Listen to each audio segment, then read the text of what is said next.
Assalamualaikum warahmatullahi wabarakatuh. Alhamdulillah kita dipertemukan kembali dalam proses pembelajaran kali ini. Dan pada kesempatan kali ini kita akan membahas materi tentang akikoh dan korban menumbuhkan kepedulian umat. Penyembelihan hewan untuk tujuan ibadah ada dua, yaitu akikoh dan korban.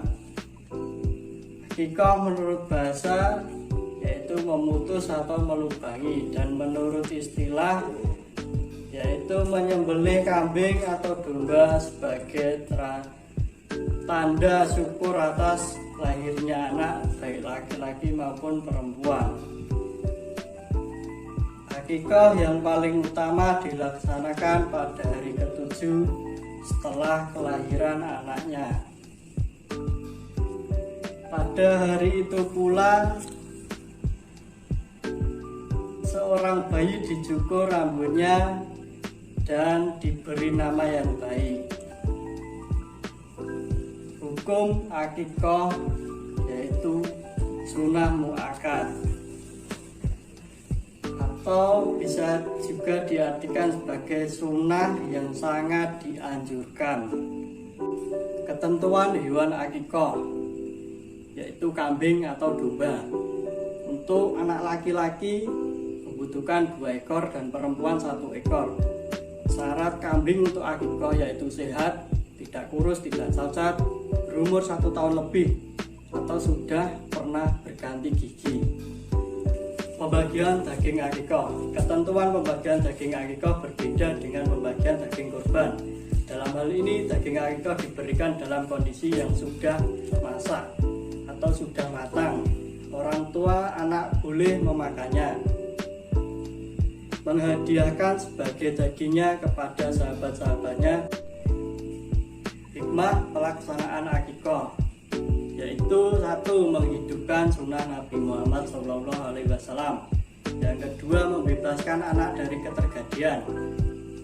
Yang ketiga, ibadah akikoh mengandung unsur perlindungan dari setan yang mengganggu. Yang keempat, akikoh dapat mendekatkan diri kepada Allah atau ta'aruf. Yang kelima, akikoh dapat menghindarkan dari musibah. Yang keenam, akikoh sebagai sarana menampakkan rasa gembira atas kelahiran anaknya. Yang terakhir, memperkuat tali silaturahmi kepada sesama masyarakat. Dan bagian yang materi yang kedua yaitu korban. Menurut bahasa artinya koroba atau dekat. Menurut syariat yaitu ibadah dalam bentuk melaksanakan penyembelihan hewan tertentu atas dasar perintah Allah Subhanahu wa taala dan petunjuk Rasulullah SAW. Hukum berkorban adalah sunnah muakkad, yaitu sunnah yang sangat dianjurkan bagi yang mampu. Namun jika tidak berkorban, hukumnya makruh. Ketentuan hewan korban yaitu ada beberapa hewan korban. Pertama, unta, sapi, kerbau, kambing atau biri-biri. Dari beberapa hewan korban tersebut harus memenuhi syarat sebagai berikut. Unta yang sudah berumur 5 tahun, sapi atau kerbau yang sudah berumur 2 tahun, kambing yang sudah berumur 2 tahun, domba atau biri-biri yang sudah berumur 1 tahun. Dan mempunyai syarat tertentu jika ingin dikorbankan. Yang pertama, harus sehat dan organ tubuhnya lengkap. Tanduknya tidak patah, tidak buta matanya, tidak pincang, tidak sakit atau cacat, dan tidak kurus. Ketentuan hewan kurban yang tertera tersebut yaitu kambing.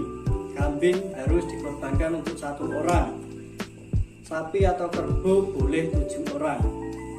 Waktu penyembelihan kurban setelah sholat Idul Adha tanggal 10 Dzulhijjah dan 3 hari Tasyrik tanggal 11, 12, dan 13 Dzulhijjah. Proses atau tempat penyembelihan boleh di lapangan, disunahkan menyembelih hewan kurbannya sendiri atau boleh diwakilkan orang lain.